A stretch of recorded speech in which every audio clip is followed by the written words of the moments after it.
В онкодиспансер поступило 95% оборудования, которое запланировано в рамках нацпроекта здравоохранения. Благодаря переоснащению внедряют новые высокотехнологичные методы лечения.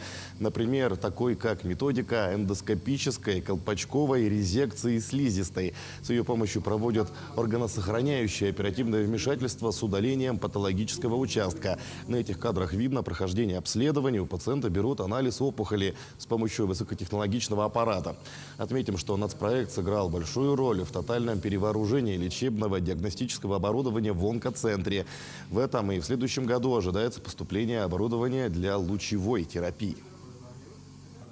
В настоящее время данное оборудование позволяет нам диагностировать на ранних сроках онкологическую патологию.